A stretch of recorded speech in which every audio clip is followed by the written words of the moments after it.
कि किस स्टेज के ऊपर एक्ट, अब हम समझेंगे कि किस स्टेज के ऊपर हमारी जानिब से ये दरख्वास्त दी जा सकती है जो रूल 7 जिससे रिलेट करता है, और उसका क्या लिमिटेशन पीरियड है। ये आपका गुड लक है कि दोनों चीजें एक ही जजमेंट के अंदर डिस्कस हुई हैं।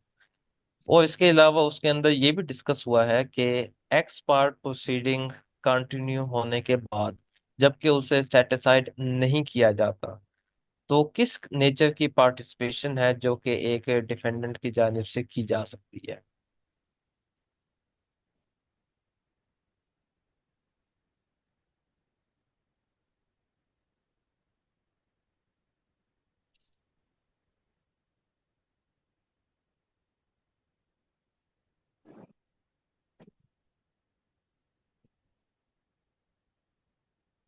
पहला सवाल जो इसकी जानिब से ऑनरेबल हाई कोर्ट की जानिब से आंसर किया जाता है वो ये है कि वो स्टेज क्या है जिसके ऊपर रूल 7 के तहत दरख्वास्त दी जा सकती है। क्योंकि यहाँ पे जैसा कि मैंने पहले इंडिकेट किया, वो ये है कि यहाँ पे तो लफ्ज इस्तेमाल हुआ है एट और बिफोर सच है।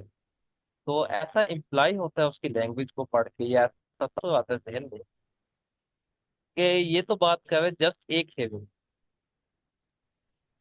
तो यहाँ पे उसका आंसर दिया गया है कि ये जो एक्सप्रेशन है और जो इसको इंटरप्रेट किया गया अदालतों की जानिब से, वो ये है कि ये as a matter of right,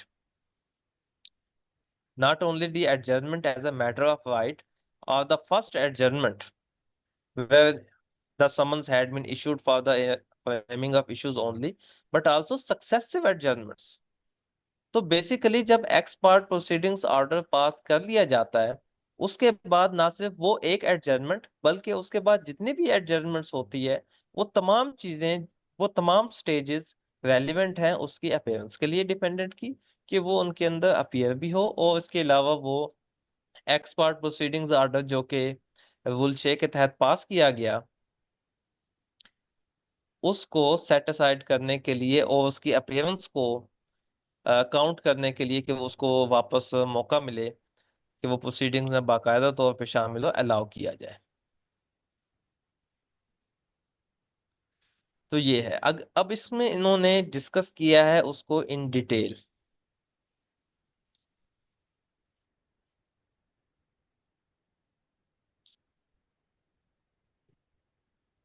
उन्होंने कहा है कि the entirety of the evidence of plaintiff might not be concluded on the hearing day on which the defendant is absent। उस डेट को जिसके ऊपर वो एब्सेंट था, शायद उसकी कंप्लीट एविडेंस प्लेंटिफ के रिकॉर्ड ना हो, वो तब भी आ सकता है। या कोई और चीज रहती हो ट्रायल के अंदर जो करनी बाकी हो। यानी एक तो चीज वो है कि प्लेंटिफ की एविडेंस रहती हो या उसका कुछ हिस्सा रहता हो, या कोई और स्टेज हो जो ट्रायल के अंदर रहता हो। स्टेज ट्रायल के अंदर एविडेंस रिकॉर्ड करने के बाद आर्गुमेंट्स का भी है, तो वो हियरिंग। तो यानी कोई ना कोई पर्पस है ट्रायल का।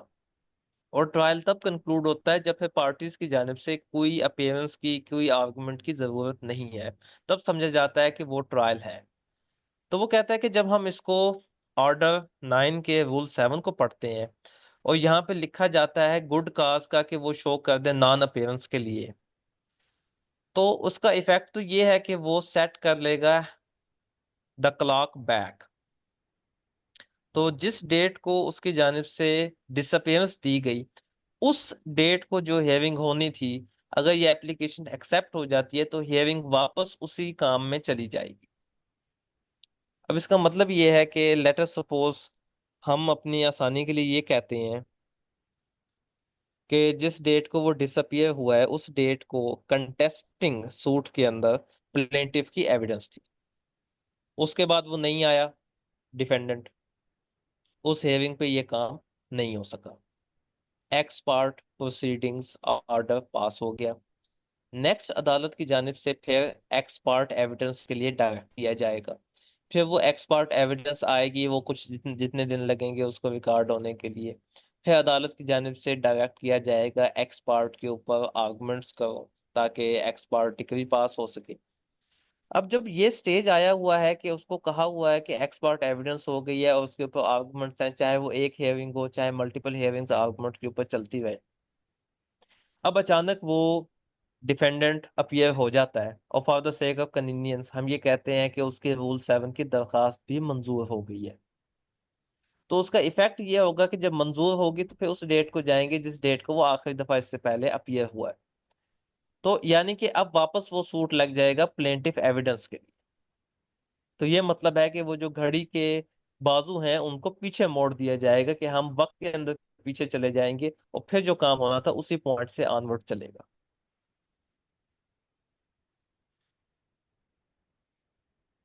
तो जो पाकिस्तान के अंदर ऑनरेबल कोर्ट है उसकी जानिब से ऑब्जर्व किया गया कि जो लफ्ज डेज लिखा गया है,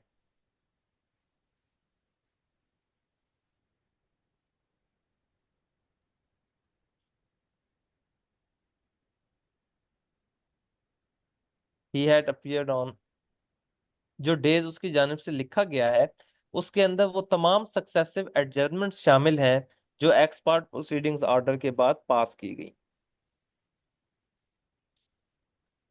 हेयरिंग से वो मुराद है जो उसके अंदर एक काम दिया गया था अदालत की जानिब से, जिस तरीके से एक काम ये होता है कि प्लेंटिफ की एविडेंस रिकॉर्ड हो। इसी तरीके से हेयरिंग की एक डेट ये होती है कि एक मिसलेनियस एप्लीकेशन थी और उसके ऊपर आर्गुमेंट्स थे, जस्ट आर्गुमेंट्स थे।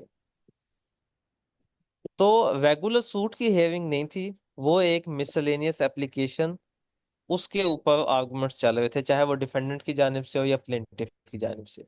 मेन सूट की हेयरिंग वो नहीं थी। तो अगर वो उसके अंदर आर्ग्यू नहीं करता तो एक्सपर्ट प्रोसीडिंग्स ऑर्डर नहीं किया जाएगा, बल्कि वो जो एप्लीकेशन है वो डिसाइड कर ली जाएगी और फिर हियरिंग डेट फिक्स की जाएगी मेन सूट के लिए। तो जब जो रूल 6 है उसके अंदर हम बात करते हैं कि वो एडजर्न था हियरिंग के लिए, उससे मुराद ये था कि वो हियरिंग जिसके लिए वो किया गया था। तो इधर यहाँ पे ये लिखा हुआ है कि ये डिपेंड करता है कि हम वर्ड हियरिंग को किस तरीके से इंटरप्रेट करते हैं, यानी जो पेशी लफ्ज है उसका हम क्या मतलब लेते हैं। इसको बहुत सारे जगहों पे डिफाइन किया गया है अथॉरिटीज की जानिब से कि ये वो डेट है, वो तारीख है, वो पेशी है जिसके ऊपर या तो एविडेंस रिकॉर्ड होती है, शहादत होती है, या आर्गुमेंट्स होते हैं, या फिर वो स्टेप्स टेक किए जाते हैं जो फर्दर प्रोसीडिंग्स के लिए हैं। फर्दर प्रोसीडिंग से मुराद ये है कि जो सूट को आगे एडवांस करने के लिए, जो केस चल रहा है कंटेस्टिंग, उसको आगे एडवांस करने के लिए रिक्वायर्ड है, उसको आगे मूव करते हैं वो। जो मिसलेनियस एप्लीकेशन है उसका डिसीजन इसमें शामिल नहीं होता।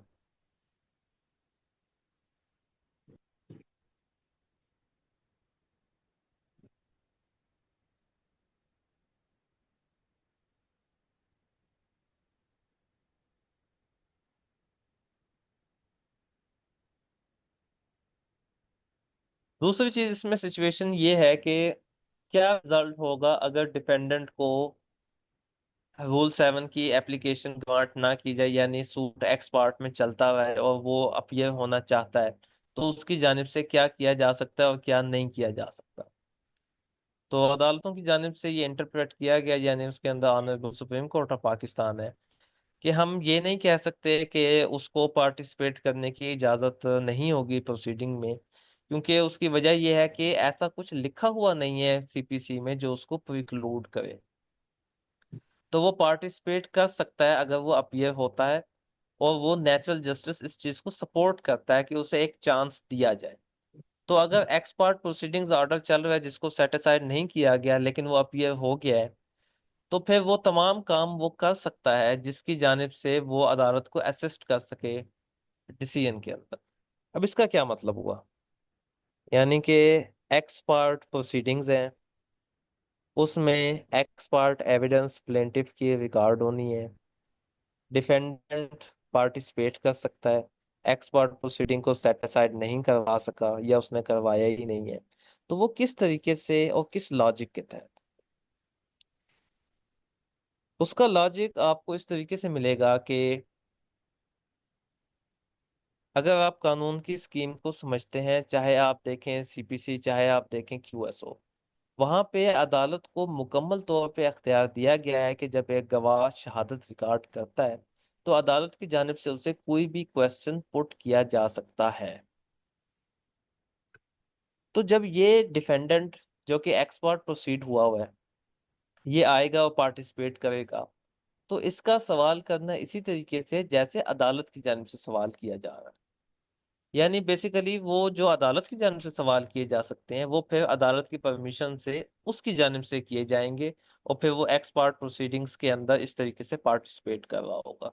इसी तरीके से वो चीज़ें जो अदालत की जानिब से बगैर किसी पार्टी के नोटिस में लाए बगैर जो अदालत की जानिब से एक्शन किए जा रहे हैं, जिस तरीके से नोटिस करना, लिमिटेशन का क्वेश्चन या कोर्ट फी का क्वेश्चन, वो उसकी जानिब से अदालत की अटेंशन उन पॉइंट्स के ऊपर प्लेंट के हवाले से ला सकता है। तो बेसिकली वो अदालत को असिस्ट कर रहा होता है अदालत की परमिशन के साथ।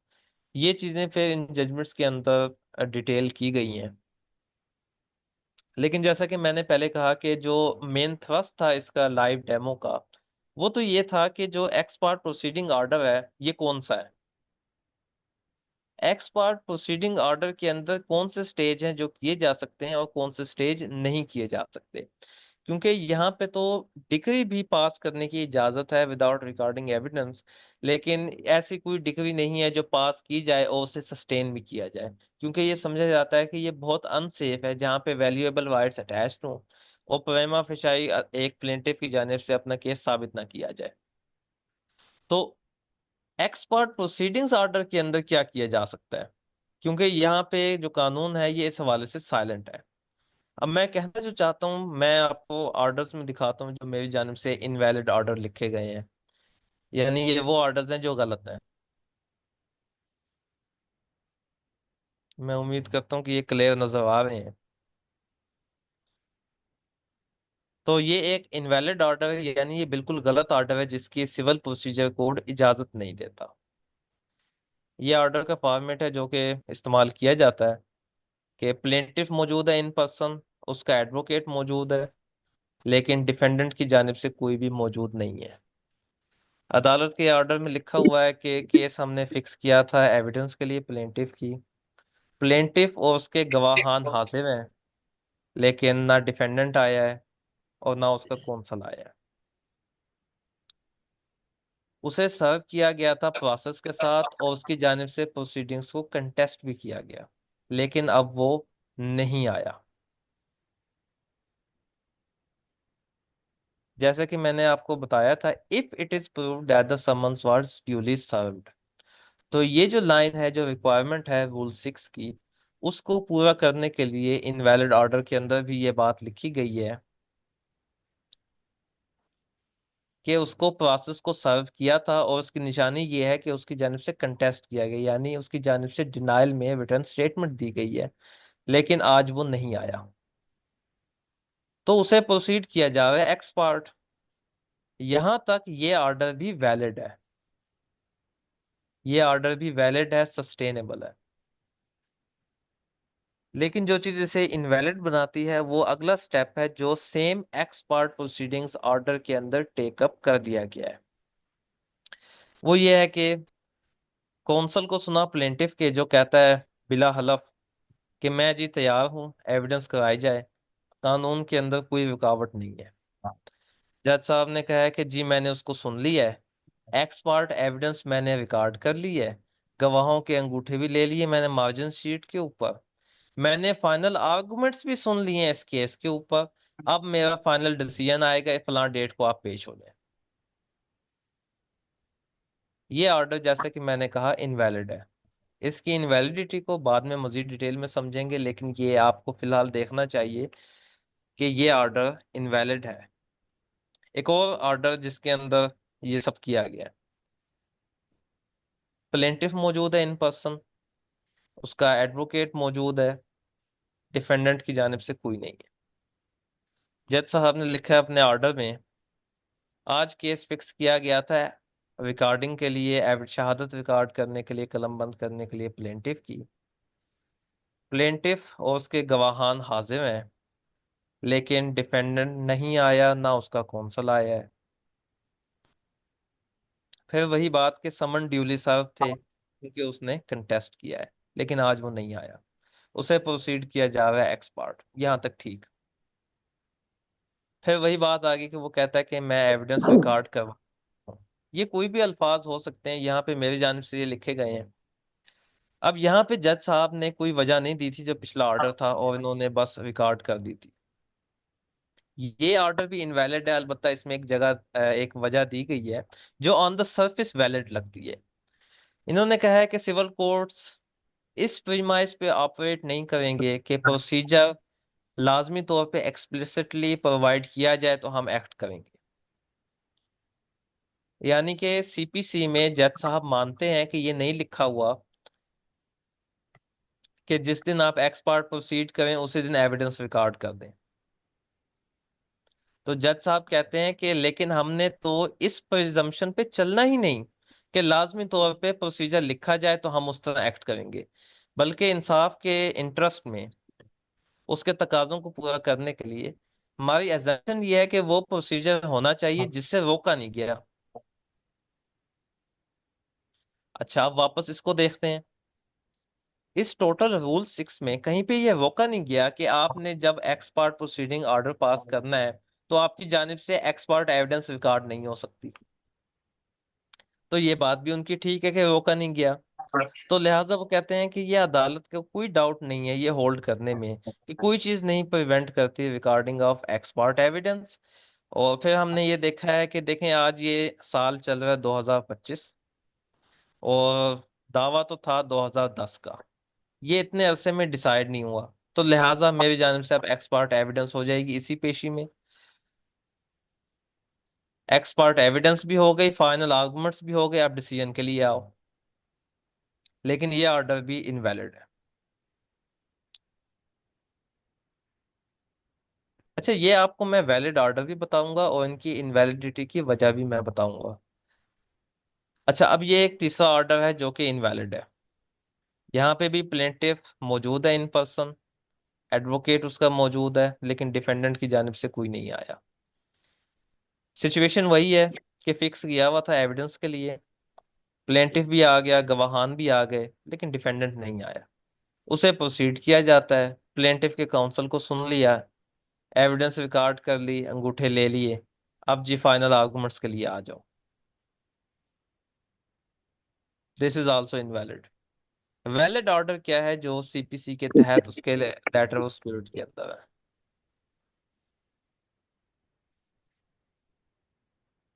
अब ये देखें कि आज केस को फिक्स किया गया था शहादत के लिए मुदई की।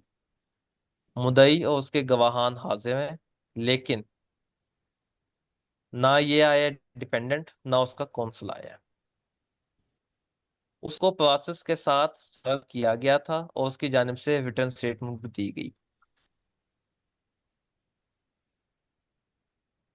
जो कि यही रिक्वायरमेंट है कि ड्यूली सर्व होता। फिर मैंने ऑर्डर शीट को देखा है तो हमें ये मालूम हुआ है कि 4 डेट्स हैं, और उन डेट्स को अंगूठे लिए गए थे यानी गवाहान के मार्जिन के ऊपर, कि 1, 2, 3, 4 चार पेशियों पे इससे पहले भी मुद्दई के गवाहान पेश हो चुके हैं। और उसमें से 3 दफा, इन 4 डेट्स में से 3 दफा इसी डिफेंडेंट की जानिब से एडजर्नमेंट सीख की गई है। इस सर्कमस्टांस में, इस सिचुएशन में मुझे कोई डाउट नहीं है ये होल्ड करने में ही has disappeared in order to frustrate and prolong, कि वो मुकदमे को मजीद घसीटने के लिए, लंबा खींचने के लिए हुआ है। He is now hereby proceeded expert, उसके खिलाफ अब कार्रवाई यकतरफा होगी।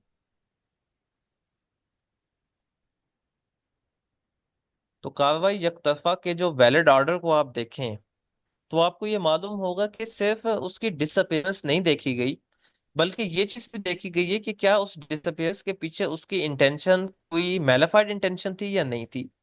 मैलिफाइड इंटेंशन के अलावा ये भी नोटिस किया गया है कि क्या ये पहली पेशी है जब प्लेंटिफ की एविडेंस आई है। जब तक ये चीज नहीं ना नोट की जाती कि इससे पहले कितनी दफा प्लेंटिफ की एविडेंस आई है, इस ऑर्डर के जो एक्सपर्ट प्रोसीडिंग्स का है इसके तकाजे पूरे नहीं हो रहे। क्योंकि एक्सपर्ट के प्रोसीडिंग एक एक्स्ट्रा ऑर्डिनरी रिलीफ है, यानी कि प्लेंटिफ के फेवर में ये एक एक्स्ट्रा ऑर्डिनरी ऑर्डर है कि दूसरे को सुने बगैर उसके हक में फैसला दिया जा सकता है। तो उससे पहले ये देखना जरूरी है कि क्या दूसरे को अपॉर्चुनिटी दी भी गई थी या नहीं। और अपॉर्चुनिटी दी गई थी, इसका मतलब ये हमने देखा ऑर्डर शीट को परूज करके, उसको तलाश करके, कि क्या ऑर्डर शीट के ऊपर हमें ये जाहिर होता है कि इससे पहले भी गवाहान मुद्दई के आ चुके हैं। जब वो 4 दफा इससे पहले भी आ चुके हैं, और वो इसी साल के अंदर इतनी दफा एडजर्नमेंट्स हो चुकी हैं, और हर दफा वो बेसिकली एविडेंस की रिकॉर्डिंग को अवॉइड कर रहा है, चाहे वो एडजर्नमेंट सीख करके, या अब उसको लगा कि एडजर्नमेंट नहीं मिलेगी क्योंकि वो 3 दफा तो ले चुका है सक्सेसिवली, तो उसको लगा कि एडजर्नमेंट नहीं मिलेगी, तो आज वो खुद एब्सेंट हो गया है। तो बेसिकली उसके खिलाफ जस्ट एक एक्शन लिया जाएगा, वो ये है कि आइंदा के लिए उसको एक्सपर्ट प्रोसीड किया जाएगा। अगर वो आइंदा पेशी पे भी नहीं आता, तो फिर नेक्स्ट ऑर्डर पास किया जाएगा, और वो होगा कि मुद्दई को डायरेक्ट किया जाएगा कि अब यकतरफा शहादत के लिए आए। फिर वो यकतरफा शहादत के लिए आएगा, वो भी सारी एक दिन में रिकॉर्ड नहीं होगी, उसमें भी स्टेजेस लग जाएंगे। तो बेसिकली जब एक्सपर्ट प्रोसीडिंग्स ऑर्डर होगा, और उसके बाद एक्सपर्ट एविडेंस होगी, और उसके बाद डिसीजन के लिए टाइम आएगा, तो इस सब के दौरान जो टोटल ड्यूरेशन है जो गुजर जाएगी, वो कुछ महीने की होगी। अगर हमारी जानिब से एक ही डेट के ऊपर ना सिर्फ एक्सपर्ट प्रोसीडिंग का ऑर्डर किया जाता है, बल्कि उसी डेट के ऊपर हमारी जानिब से एविडेंस भी कर ली जाती है, उसी डेट के ऊपर हमारी जानिब से फाइनल आर्गुमेंट्स भी सुन लिए जाते हैं, तो बेसिकली हम उसको वो अपॉर्चुनिटी नहीं दे रहे डिफेंडेंट को कि वो रूल 7 के तहत आए और इन एक्सपर्ट प्रोसीडिंग्स ऑर्डर की वैलिडिटी को वो चैलेंज कर सके। तो वो स्टेज जिसके ऊपर उसने दरखास्त देनी है वो तो गुजर गया। तो फेयरनेस ये डिमांड करती है कि अगरचे कहीं पे लिखा हुआ नहीं है, लेकिन हैphazardly इन हेस्ट, बहुत ज्यादा उजलत के अंदर कोई ऑर्डर ना किया जाए, बल्कि आराम से ये नोट किया जाए कि क्या ये समन सर्व हुआ था ड्यूली या नहीं हुआ। ये नोट कर लिया गया कि समन जो था वो ड्यूली सर्व हुआ। फिर ये नोट किया गया, अब अगर ये लिख दिया जाए कि ये जो दावा है ये 2010 का है,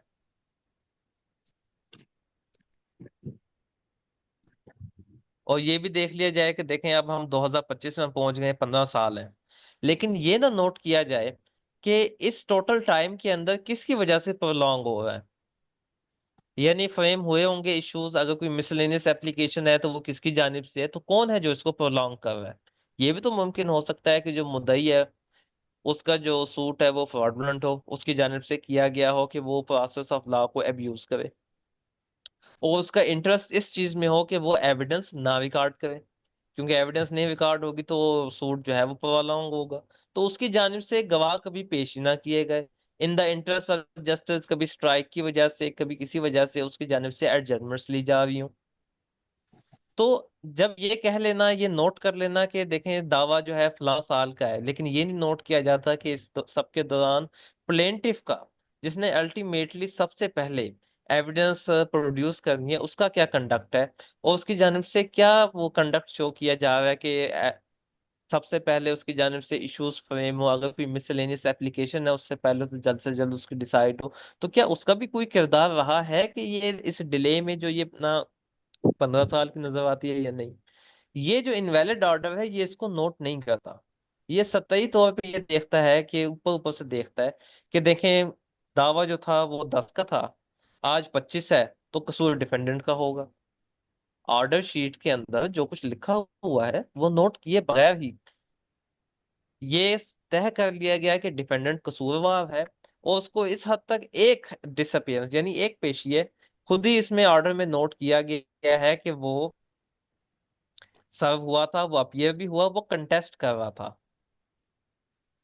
यानी खुद ही नोट भी किया है कि वो कंटेस्ट कर रहा है, वो अपने राइट को प्रोटेक्ट करना चाह रहा है, और फिर जस्ट एक डिसअपियरेंस के नतीजे में, और इतनी हेस्ट में जो है कोर्ट प्रोसीड कर रही है कि एक ही बार में एविडेंस भी रिकॉर्ड हो गई है, और आर्गुमेंट्स भी हेयर कर लिए गए हैं। बाजुकात इनफैक्ट जो इनवैलिड ऑर्डर्स हैं जो कि ऑनरेबल सुपीरियर कोर्ट्स की जानिब से स्ट्राइक डाउन किए गए हैं कि ये nullity in the I of law थे, वो उन ऑर्डर्स के अंदर ना सिर्फ एक्सपर्ट प्रोसीड हुआ जिस तरह की इन इन इनवैलिड ऑर्डर्स में मेरी जानिब से आपको दिखाया गया है, बल्कि उन्होंने उसी ऑर्डर के अंदर डिक्री भी पास कर दी। यानी यहाँ पे लिखा हुआ है कि now come up for decision, उसके अंदर हो गया कि केस जो है एक्सपर्ट डिक्री कर दिया गया इसी के अंदर। यानी एक ही ऑर्डर में एक्स पार्ट प्रोसीडिंग हुई, उसी ऑर्डर में एक्स पार्ट एविडेंस हुई, उसी ऑर्डर में उसके आर्गुमेंट्स भी सुन लिए गए और उसी ऑर्डर में डिसाइड भी हो गया। तो जो गाइडलाइंस हैं और जो सेफ तरीकाकार है एडमिनिस्ट्रेशन ऑफ जस्टिस के हवाले से, जो ऑनरेबल सुप्रीम कोर्ट्स की जानिब से अपने केस लॉज में फ्रॉम टाइम टू टाइम दिया गया अपने डिसीजंस में, वो ये है कि सबसे पहले नोट किया जाए कि समन ड्यूली सर्व थे या नहीं थे। ये देख लिया गया उस लैंग्वेज के मुताबिक जो कि रूल में थी कि ये ड्यूली सर्व थे, वो अपीयर नहीं हुआ। फिर नोट कर लिया गया कि क्या इससे पहले भी जो प्लेंटिफ की एविडेंस थी वो मौजूद थी, और अगर वो मौजूद थी तो वो रिकॉर्ड किसकी वजह से नहीं हुई। यहाँ पे नोट कर लिया गया कि ये इसी की वजह से नहीं हुई। जब उसी की जानिब से दरखास्त की गई है पेश की, तो यही एट फॉल्ट था, यही वो ऑब्स्टिकल था जिसकी वजह से वो रिकॉर्ड नहीं हुई। जब ये चीजें नोट कर दी गई तो फिर तीसरा कंक्लूजन मुमकिन है कि वो डिसअपियर हुआ था इस वजह से ताकि वो फ्रस्ट्रेट कर सके, वो इन प्रोसीडिंग्स को प्रोलॉन्ग कर सके।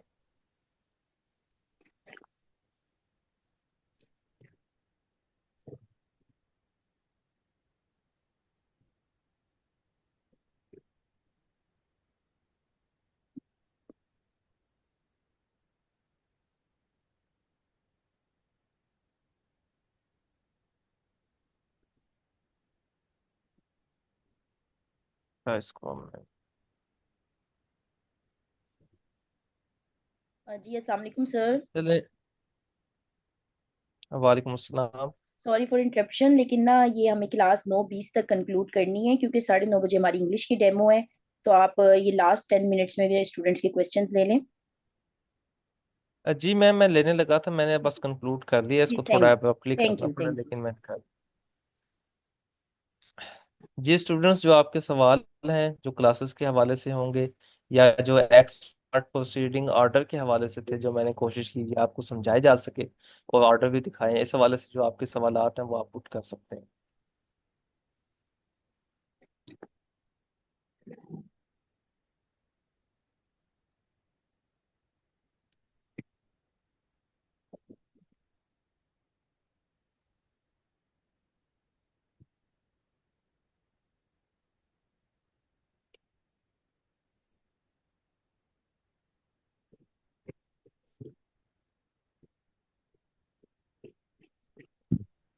अस्सलाम वालेकुम सर। वालेकुम अस्सलाम। मेरा क्वेश्चन ये है सर, बाज़ औक़ात इस तरह से होता है कि प्लेंटिव एविडेंस या डिफेंडेंट एविडेंस के लिए ऑर्डर 17 रूल 3 की कार्रवाई के लिए ऑर्डर वहाँ पे दिया होता है कोर्ट ने। तो उस स्पेसिफिक हियरिंग पर पार्टी जो है वो एब्सेंट होती है।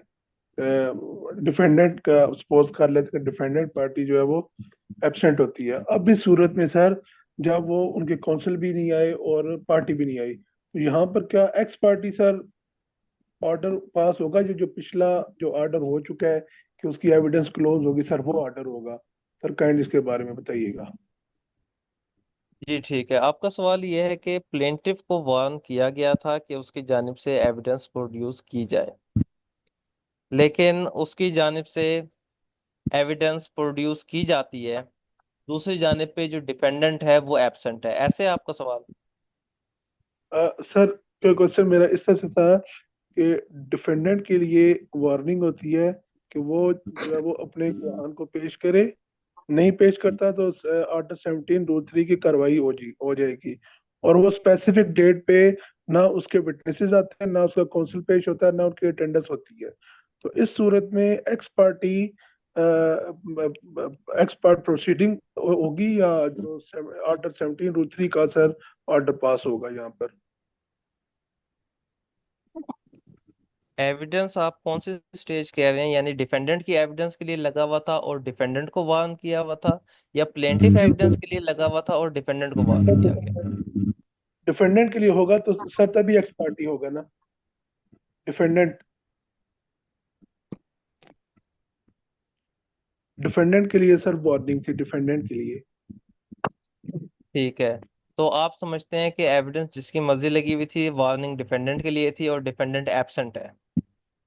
डिफेंडेंट के लिए सर वार्निंग थी, डिफेंडेंट के लिए वार्निंग थी कि वो अपने गवाह पेश करे, और वो गवाह गवाह पेश नहीं करता, और नहीं खुद भी नहीं करता। आता, सस्पेंशन भी नहीं होता, सूरत में एक्स उसका जो पार्टी सर राइट उसका जो राइट है प्रोड्यूस करने का, उसी को क्लोज किया जाएगा जिस तरीके से वार्न किया गया था, और मजीद एडजमेंट दे दी जाएगी।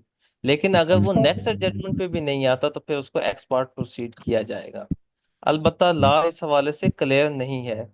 ये सिचुएशन को देख के ऑर्डर किया जाएगा, और ऑर्डिनरली जो सेफ ऑर्डर पास किया जाता है वो यही है कि उसका जो राइट है प्रोड्यूस करने का एविडेंस, उसको क्लोज कर दिया जाता है, और एक और एडजर्नमेंट दे दी जाती है हेयरिंग की डेट। अगर वो उस हेयरिंग के ऊपर भी नहीं आता, यानी दूसरी एब्सेंस है, तो फिर उसको एक्सपर्ट कर दिया जाएगा। Thank you sir.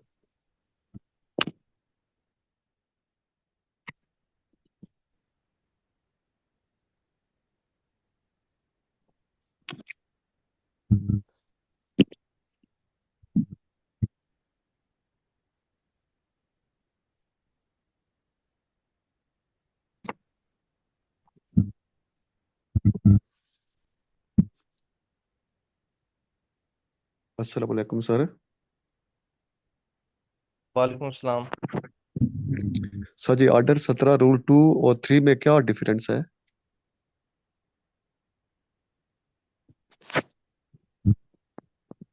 तो,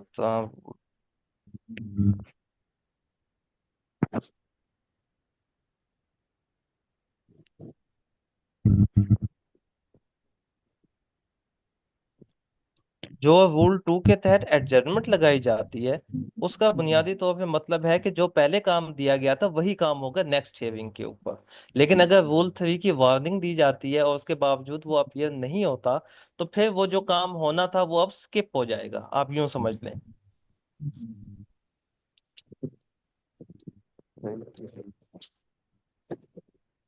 मिसाल ऐसे आप ले लें कि अगर एक दावा है और उसके अंदर गिनती हम चला रहे थे 1 2 3।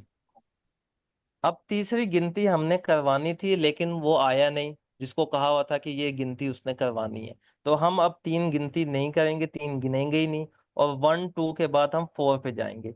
जो नेक्स्ट लॉजिकल स्टेप होगा वो हम अडॉप्ट करेंगे। ये इन दोनों का बुनियादी तौर पर डिफरेंस है।